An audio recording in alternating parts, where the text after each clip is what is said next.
Media Kreasi Abadi merupakan sebuah perusahaan profesional service yang berdiri sejak 2016. Kami memiliki visi yaitu menjadi perusahaan yang berkembang dan bermanfaat dengan selalu berusaha memberikan solusi inovatif dan kreatif untuk memenuhi kebutuhan masyarakat, bangsa, dan negara. Dan misi kami adalah membangun bisnis dan aset produktif secara terintegrasi guna memberikan manfaat dan juga pelayanan yang terbaik untuk masyarakat, bangsa, dan negara. Dengan menjalin kerjasama secara optimal, dengan prinsip fokus kepada pelanggan, komitmen setiap pelayanan yang diberikan, kualitas dan profesionalisme kerja yang tinggi, inovasi berkesinambungan. Moto kami adalah kreatif, inovatif, fokus on customer and integrity. Selain itu, kami juga menyediakan berbagai layanan jasa digital mulai dari IT solution dan juga konsultan, informasi dan teknologi, telekomunikasi, general supplier, hingga desain interior dan juga renovasi. Demi mengutamakan klien, kami akan memberikan pelayanan yang terbaik dan optimal untuk masyarakat.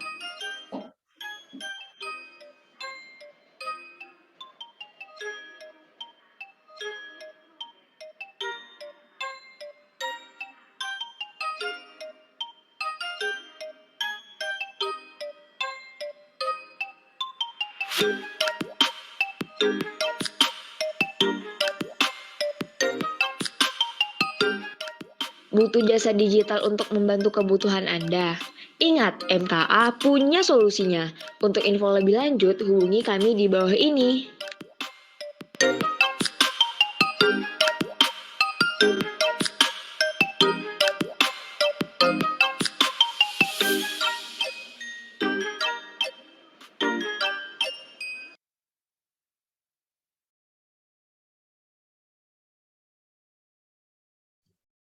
Oke, halo semuanya, selamat malam. Assalamualaikum warahmatullahi wabarakatuh.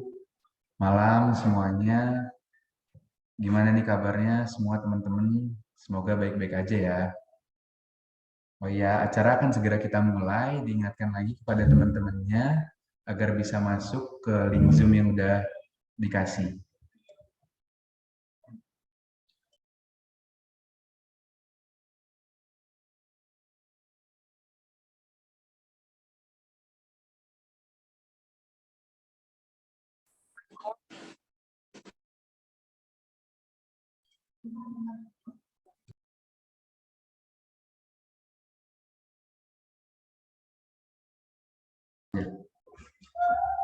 Oke,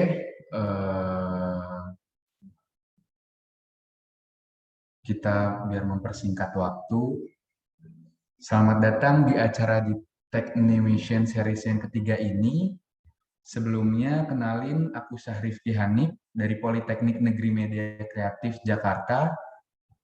Aku di sini dari divisi animasi developer di PT Media Kreasi Abadi. Kami ucapkan terima kasih kepada PT Media Kreasi Abadi yang telah menyediakan wadah dan tempat dalam kesempatan ini agar kita bisa memperdalam skill dan potensi diri kami sendiri. Acara ini dapat terselenggarakan dengan adanya media partner yaitu Teraskill, Prapilah, Kirai, Ngabsen, Fanvice, Liburia, Kerja Tim, dan Balikpapan Cerdas. Oke, sebelum acara kita mulai, sebelumnya biar kita saling kenal, kita mulai sesi foto terlebih dahulu guys sih? Biar terlihat dari kamera, boleh on cam kamera semua. Halo, kita sesi foto di awal.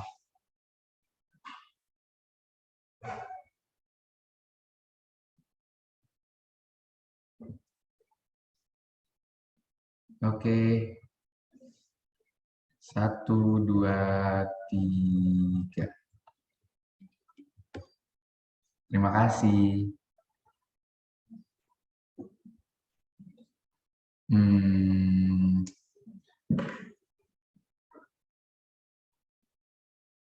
Oke, selanjutnya kita masuk ke sesi acara.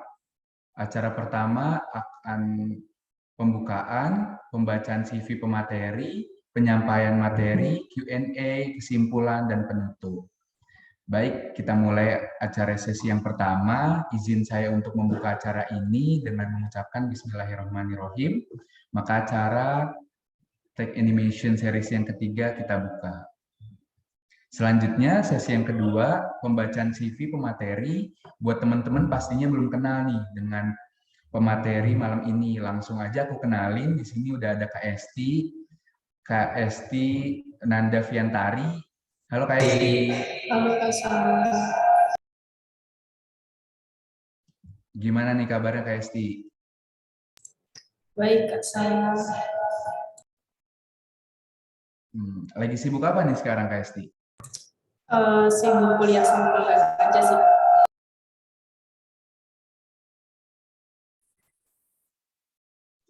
Oke. Aku izin untuk share screen CV Kak Esti ya. Oke Kak.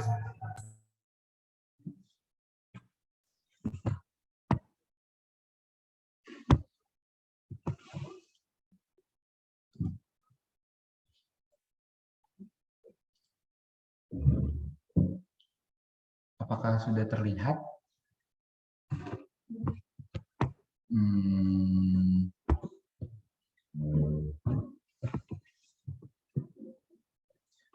Kak Esti ini adalah mahasiswi dari Universitas Negeri Malang yang sedang menempuh semester 6.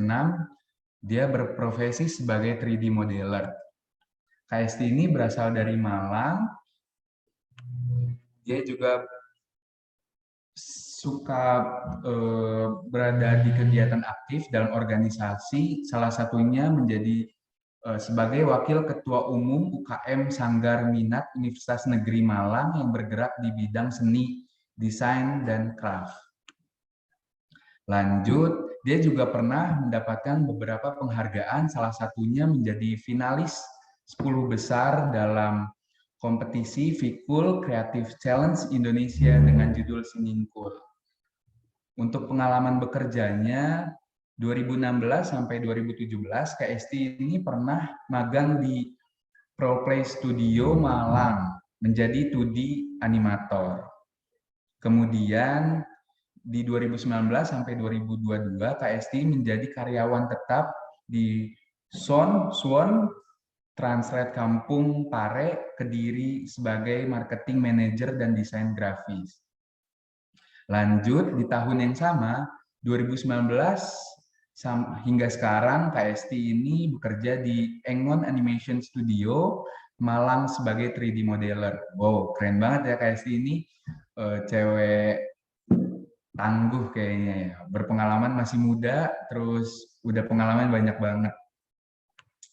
Udah, segitu aja tentang Kak Esti. Setelah kita mengenal Kak Esti, mungkin sekarang kita langsung mulai aja materi dari Kak Esti ya.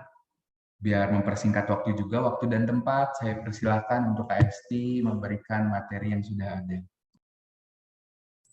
Iya baik, makasih Kak Sa buat waktu dan tempatnya. Mungkin langsung aja aku share buat materinya ya.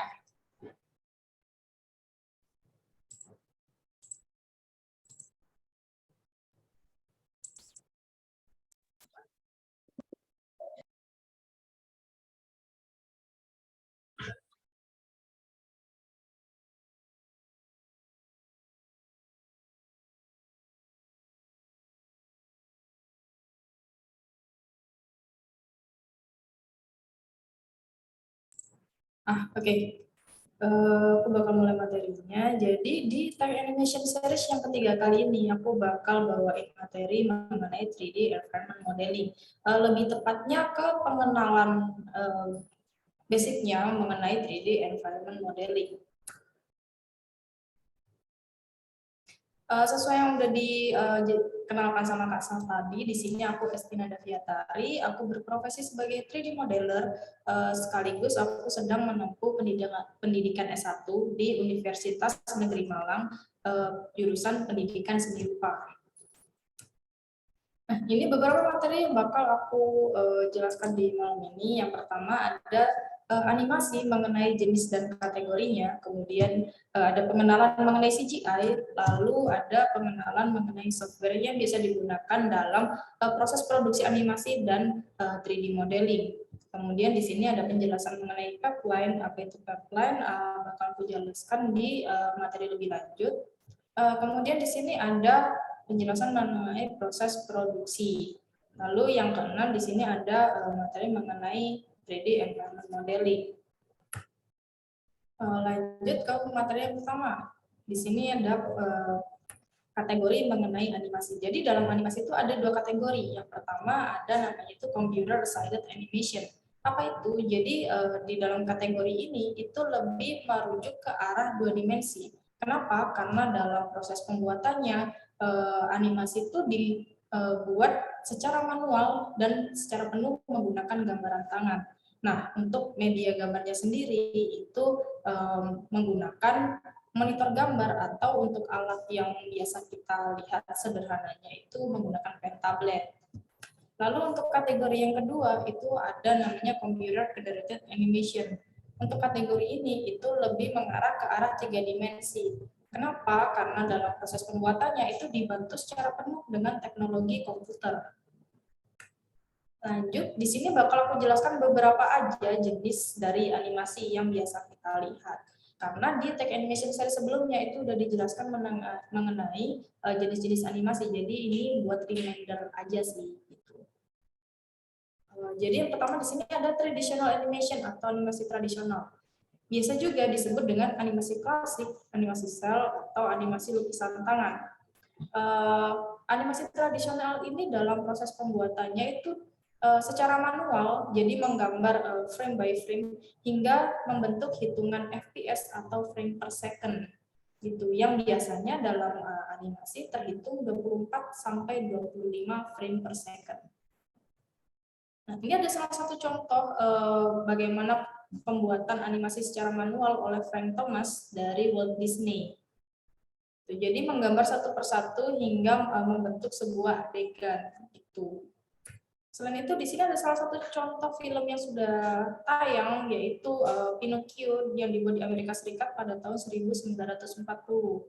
Ini animasi tradisional pertama yang dulu mulai booming di awal kemunculannya. Lanjut. Yang kedua adalah animasi dua dimensi. Di sini dari segi dimensinya animasi ini bersifat datar atau flat karena animasi ini hanya bisa dilihat dari satu arah saja. Karena dia hanya memiliki sumbu X dan sumbu Y, jadi dia nggak bisa dilihat dari segala arah. Berbeda dengan animasi tiga dimensi. Lanjut di sini animasi tiga dimensi berbeda dengan dua dimensi yang sebelumnya. Jadi dari segi dimensinya dia nampak lebih memiliki volume karena dari segi dimensi dia memiliki sumbu X, sumbu Y dan sumbu Z yang tidak ada di animasi dua dimensi. Jadi animasi ini juga biasa didefinisikan sebagai animasi yang dapat dilihat dari berbagai sudut pandang atau point of view. Untuk penjelasan lebih lanjut bakal dijelaskan di materi selanjutnya. Nah, ini jenis terakhir yang bakal aku sampaikan yaitu ada stop motion. Untuk proses pembuatannya sendiri, stop motion ini memfoto adegan frame by frame dengan hitungan FPS atau frame per second, hampir sama dengan proses pembuatan animasi tradisional. Dan untuk salah satu contoh animasi yang pembuatannya masih menggunakan teknik stop motion ini adalah animasi tanah liat atau biasa dikenal dengan clay animation. Atau untuk series animasi yang masih tayang sampai saat ini yang bisa kita lihat itu ada judulnya Sound the Seed. Nah, itu contoh animasi clay animation yang menggunakan teknik stop motion. Nah, selain itu ada lagi satu contoh animasi yang menggunakan teknik stop motion. Di sini ada film berjudul Kubo Into Strange yang tayang di tahun 2016 lalu. Dia juga animasi yang berbahan dasarnya itu dari tanah liat juga. Lanjut ke materi yang kedua, yaitu penjelasan mengenai animasi 3 dimensi, lebih tepatnya ke pengenalan CGI. Jadi di sini kebanyakan dari kalian pasti udah sering dengar mengenai istilah CGI. Tapi pasti masih banyak yang salah pengertian mengenai CGI itu apa. Jadi CGI itu adalah kepanjangan dari Computer Generated Imagery, atau kalau sederhanakan istilahnya dalam bahasa Indonesia tuh pervisualan secara nyata melalui teknologi komputer. Selain itu, kesalahpahaman di sini tuh masih banyak yang mengira kalau CGI itu hanya special effect yang biasa diberikan dalam film laga atau film blockbuster yang biasa kita lihat agar terlihat nampak lebih nyata. Padahal enggak. Jadi CGI itu juga digunakan dalam film animasi 3 dimensi. Itu sebagai contoh di sini ada film Toy Story yang secara penuh menggunakan teknologi CGI. Jadi animasi 3 dimensi apapun itu sudah termasuk CGI. Nah, selanjutnya di sini ini CGI sebagai special effect yang biasa kita tahu. Jadi dalam proses pembuatannya CGI sebagai special effect ini menggabungkan atau mengkombinasikan antara live shoot dengan animasi 3 dimensi yang dalam proses compositingnya nanti itu dibantu dengan adanya green screen atau blue screen gitu. Lanjut. Yang materi yang ketiga itu mengenai pengenalan software, yaitu software yang biasa digunakan dalam modeling 3 dimensi dan proses produksi animasi 3 dimensi. Di sini pertama ada Maya, kemudian ada 3ds Max, lalu ada Cinema 4D. Nah, dalam industri animasi yang di Indonesia saat ini itu salah satunya Maya juga banyak digunakan karena software ini juga digunakan oleh studio animasi besar di Indonesia, yaitu Brownback Film di Bali. Kemudian di sini ada juga Cinema 4D yang digunakan oleh Infinite Studio Batam. Tuh, selanjutnya juga masih ada di sini ada software Mixamo, kemudian ada ZBrush dan ada juga Blender. Dimana kalau Mixamo ini biasanya digunakan untuk seseorang yang baru belajar animasi 3 dimensi karena dari segi visual itu mudah dipahami. Dan kemudian ada ZBrush yang di sini tuh dia hanya bisa digunakan untuk sculpting dan modeling saja. Jadi nggak bisa untuk dibuat untuk animasi 3 dimensi. Terus untuk kalian yang membuat model melalui software ini, kalian tuh harus melalui tahap selanjutnya, yaitu retopologi di software 3 dimensi yang lain. Jadi model yang sudah kalian buat di ZBrush ini nggak bakal bisa dianimasikan kalau nggak melalui proses retopologi. Karena modelnya itu nggak bisa di-rigging, jadi memang harus ke tahap selanjutnya, yaitu retopo. Nah, terus ada lagi software yang terakhir yang aku rekomendasikan ke kalian, itu ada Blender. Jadi selama aku menjadi 3D modeler, aku menggunakan software ini. Jadi dari segi tampilannya dia juga nggak terlalu susah dipahami juga. Terus selain itu, kenapa aku rekomendasikan? Karena software ini tuh nggak berbayar alias gratis. Jadi bisa kalian pergunakan secara bebas. Tapi dari segi kualitas juga dia bukan dibilang jelek ya, malah bagus. Di sini ada salah satu contoh animasi yang secara penuh menggunakan software Blender. Ada Monster Inch yang udah lama animasinya. Jadi dia tuh secara penuh proses pembuatannya menggunakan software Blender. Nah, selain itu sebenarnya masih banyak software 3 dimensi yang lain seperti AutoCAD, tapi mungkin sebatas itu yang bisa aku jelaskan untuk pengenalan software. Nah, materi selanjutnya di sini ada pengenalan mengenai 3D Production Pipeline. Jadi dalam proses produksi animasi 3 dimensi itu terdapat 3 tahapan.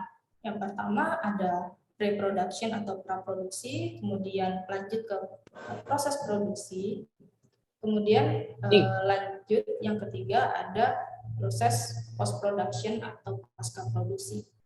Nah, rangkaian produksi ini biasa disebut dengan 3D Production Pipeline. masuk ke proses yang pertama, yaitu pre-production. Diawali dengan ide, kemudian dilanjutkan ke naskah dan cerita, dilanjutkan ke penggambaran storyboard, kemudian ke animatic, di mana animatic ini menggabungkan gambar-gambar yang sudah dibuat dalam storyboard menjadi sebuah video. Kemudian dilanjutkan ke proses desain, lalu masuk ke proses produksi.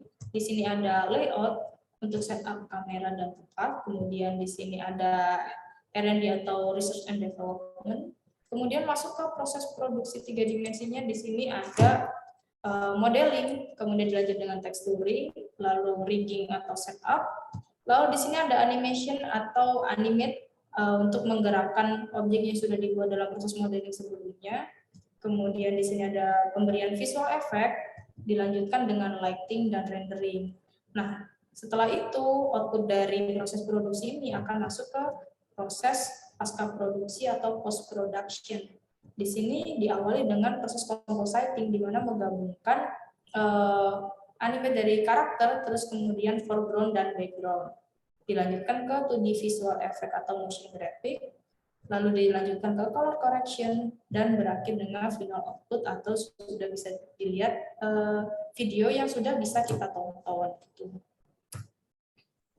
Nah, masuk ke divisi personil dalam produksi. Biasanya ini adalah tatanan personil dalam studio kecil karena adanya keterbatasan SDM gitu. Yang pertama pasti harus ada modeler. Di sini modeler terbagi menjadi 3D karakter modeler dan yang kedua ada 3D asset modeler. Nah, di mana tugas dari 3D karakter modeler ini harus berfokus untuk membuat modeler karakter saja, untuk modeling karakter saja. Jadi dia nggak bisa tiba-tiba mengerjakan aset. Jadi dia memang harus benar-benar berfokus untuk mengerjakan karakter sampai texturing selesai. Gitu. Nah, yang kedua di sini ada 3D asset modeler, di mana tugas 3D asset modeler ini untuk membuat environment yang diperlukan dalam animasi 3 dimensi.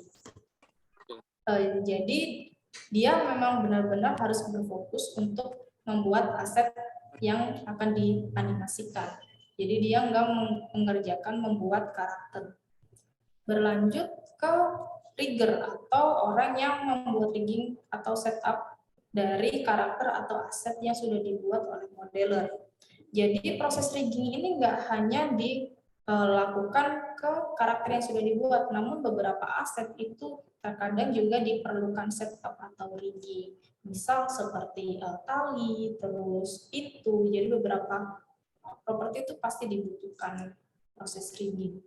Nah, yang ketiga di sini ada animator, di mana animator ini bertugas untuk membuat layout dan animate. Layout yang dimaksudkan di sini berbeda dengan proses di awal proses produksi ini, di mana di sini adalah setup kamera dan tempat, tapi layout yang di dalam proses animate ini itu adalah pemberian keyframe untuk animasi yang akan dibuat.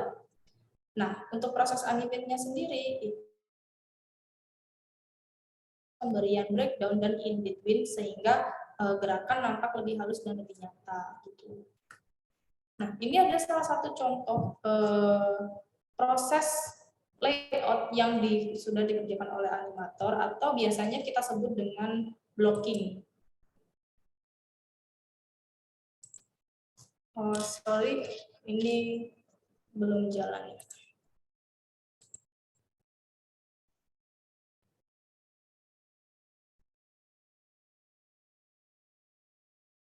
Nah, itu salah satu contoh blocking atau layout dalam animasi. Jadi masih seperti gambaran kasarnya aja, keyframe-nya aja gitu.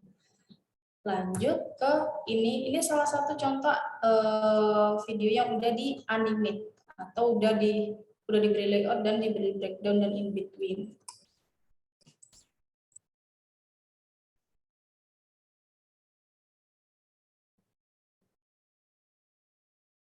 Nah, ini gerakan yang ditampilkan sudah terlihat lebih halus daripada sebelumnya, karena sebelumnya hanya proses layout atau blocking saja. Oke, lanjut ke materi selanjutnya yaitu mengenai environment production atau proses produksi 3D environment.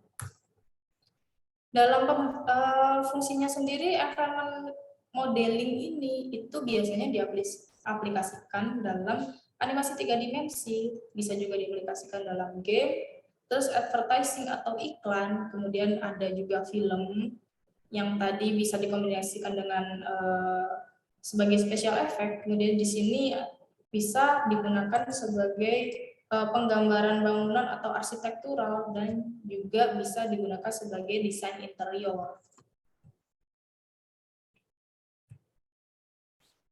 Nah, untuk proses produksi sendiri, jadi berawal dari modeling yang terbagi menjadi 3D character modeling dan 3D asset modeling, dilanjutkan dengan UV texturing yang terbagi dengan proses UV mapping dan texturing.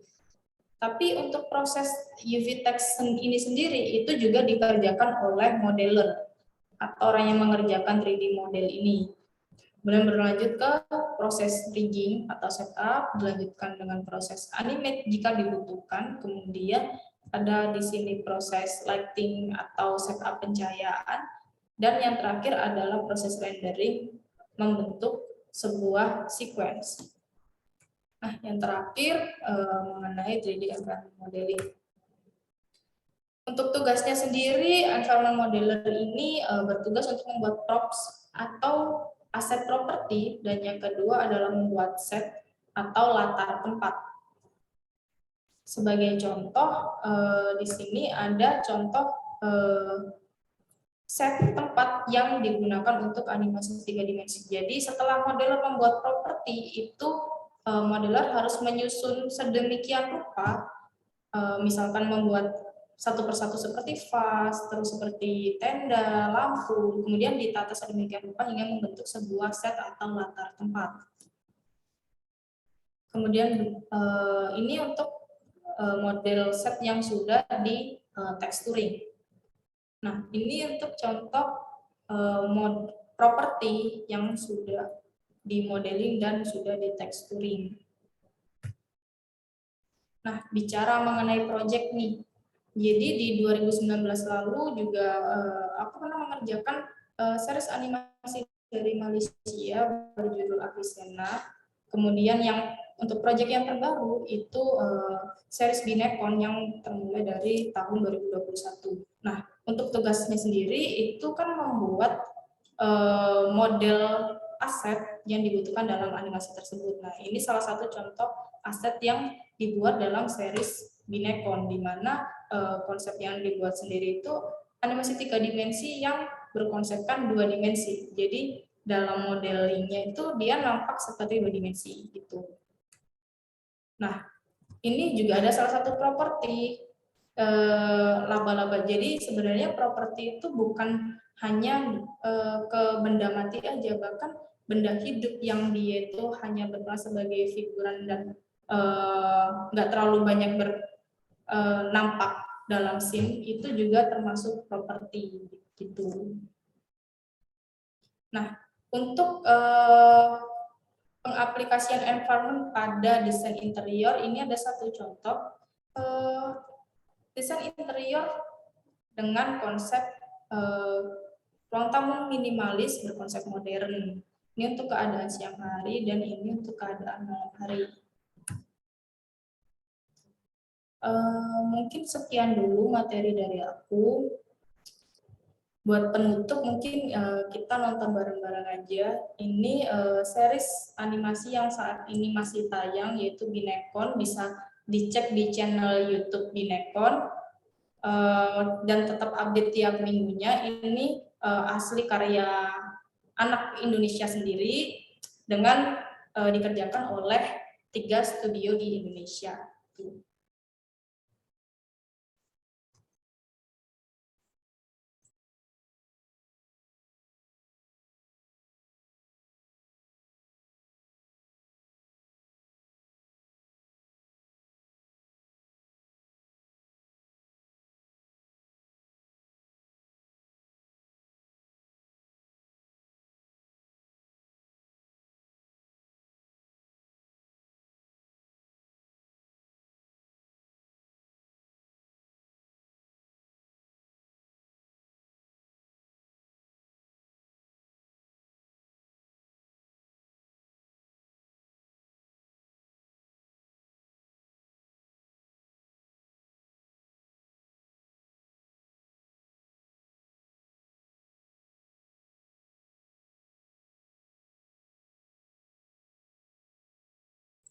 Ya, mungkin sekian dulu dari aku.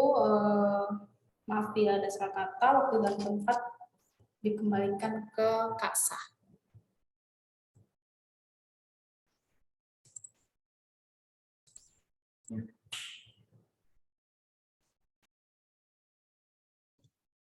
Oke, Kak Esti. Wah, keren-keren banget ya karya-karya dari Kak Esti ini. Terus pematerinya cukup, pengisi materinya lumayan. Nggak ada lawannya ini. Mantap untuk Kak Esti ini. Nah, selanjutnya kita lanjut ke sesi tanya-jawab, Q&A. Bisa bertanya dengan Kak Esti, jadi teman-teman bisa menggunakan fitur raise hand atau kolom chat ataupun on mic agar bisa bertanya langsung dengan Kak Esti. Oh ya Kak, sebelum teman-teman bertanya nih, aku duluan nih mau nanya sama Kak Esti. Di sini kan Kak Esti kan jurusannya tadi aku lihat di CV kan sebagai pendidikan seni rupa. Nah, sedangkan Kak Esti ini kerja di bidang 3D, 3D modeler, kalau nggak texturing. Nah, kenapa KST bisa banting setir menjadi 3D modeler daripada pendidikan yang di jurusan KST tempuh pas kuliah? Bisa dijawab KST? Yang kasih kasar. Jadi sebenarnya sebelum kuliah memang aku sudah berprofesi sebagai 3D modeler. Jadi dulu aku sekolah itu di SMK, Sekolah Menengah Kejuruan dengan jurusan animasi. Kemudian lulus bekerja sebagai 3D modeler di awal 2019. Kemudian di pertengahan tahun 2019 itu aku daftar kuliah dan masuk di jurusan seni rupa gitu Kak. Untuk profesinya sendiri itu hingga sekarang sebagai 3D modeler. Oke, oh jadi ya mungkin buat sampingan ya Kak, buat biaya hidup kan lumayan, nyari uang pas saat muda kan. Di sini ada Kak Ibnu Yuda Raul bertanya, Kak izin bertanya kalau mau belajar desain 3D itu mulai dari mana ya Kak? Bisa dijawab Kak Esti? Yang kasih Kak Ibnu Raul buat pertanyaannya. Jadi kalau dari aku sendiri ya awal belajar desain 3D itu dari mana itu sebenarnya kayak mulai aja dari lihat-lihat referensi terus punya bayangan mau bikin apa. Kalau dari aku sendiri dulu tuh karena aku pengen ngebuat sesuatu yang nggak bakal ada di dunia nyata, jadi aku memvisualkan melalui animasi 3 dimensi. Nah, untuk mulainya itu aku mulai pakai software Blender itu tadi, terus banyak-banyak lihat tutorial. Uh, Terus kenapa tadi aku sarankan Blender? Karena dari segi tutorial itu juga banyak disediakan di YouTube daripada software-software lain. Jadi kalau misalkan memang baru pertama kali belajar 3D, disarankan bisa pakai software Blender itu karena tutorialnya sangat banyak.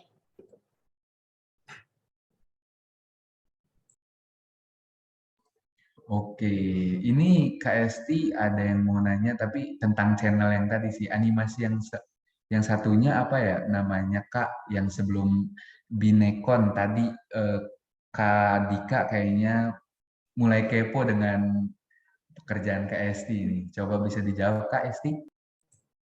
Oke, yang kalau yang ku sampaikan di project tadi itu ada Avicenna yang tayang di Malaysia, jadi dia nggak tayang di sini. Kalau misalkan cari di Indo juga belum, dia nggak tayang, jadi nggak ada. Nah, untuk animasi yang ku pakai buat materi tadi, yang masa untuk materi blocking dan animate itu series yang aku buat di 2021 dan belum tayang, masih dalam proses produksi, berjudul Action.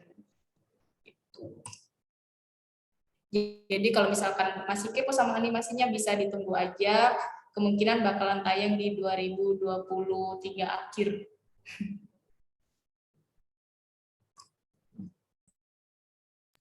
Oke, lumayan banyak ya kayak Kak Esti nih project-projectnya.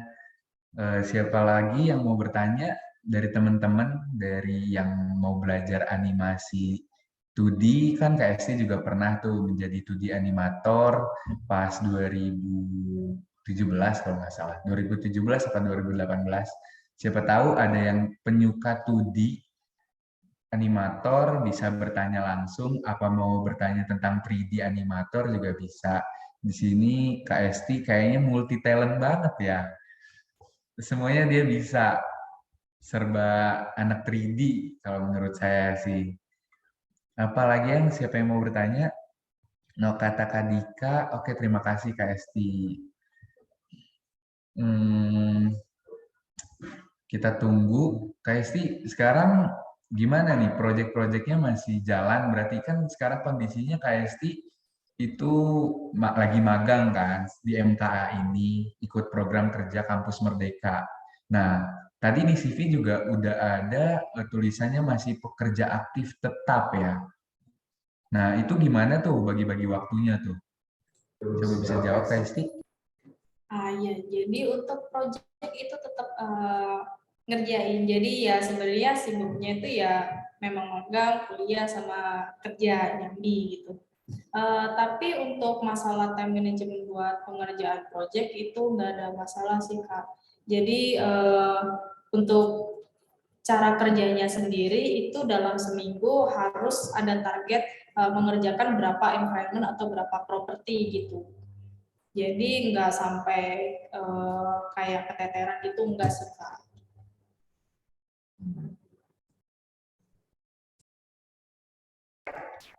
Ini ada Lunarian bertanya, base software buat 2D animatic Kak, apa ya? Coba bisa dijawab Kak Esti.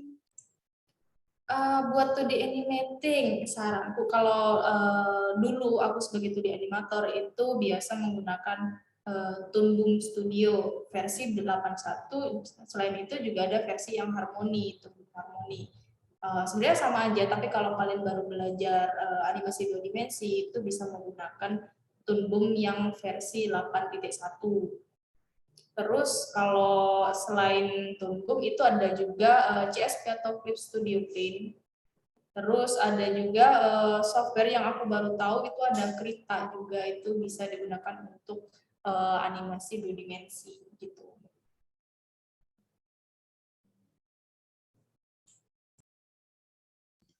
Oke, ini ada lagi Kak Esti yang bertanya dari Muhammad Noval kalau nggak salah nih. Tadi namanya ketutup nih.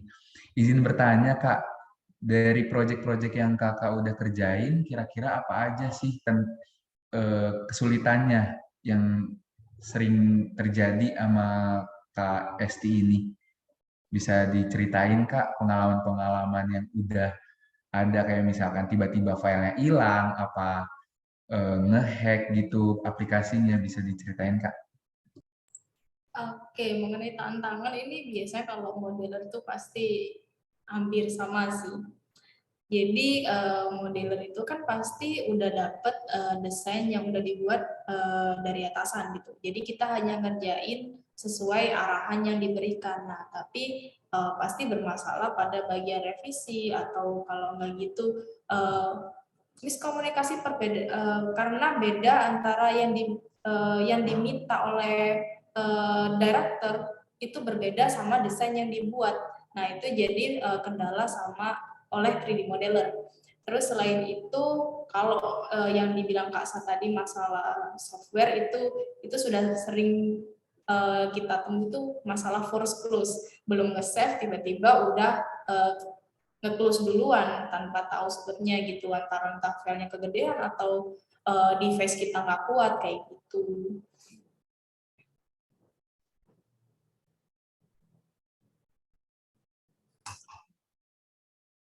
Oke, apakah udah kejawab kan Noval?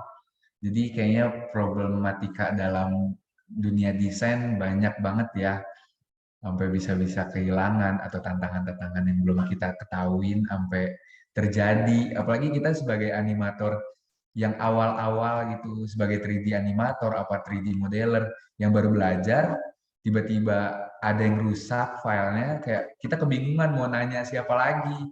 selain YouTube, bener gak sih? Antara YouTube, Google, kita pasti yang baru belajar pasti nanyanya ke Google gitu. Kita bingung mau nanya siapa lagi. Siapa tahu Kak Esti bersiap bersedia kalau misalkan untuk kita bertanya-tanya tentang aplikasi apa-apa.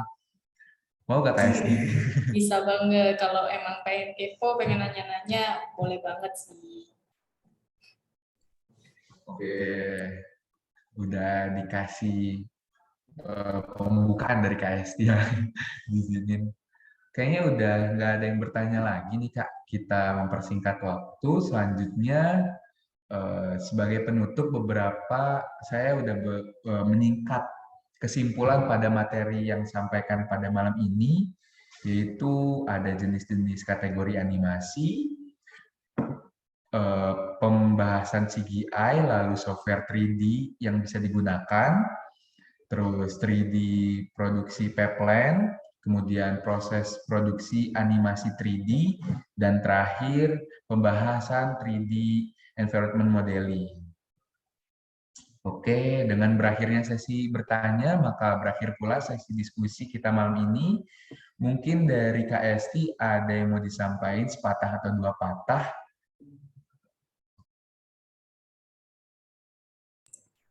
Ya, mungkin dari aku itu aja sih, Kak.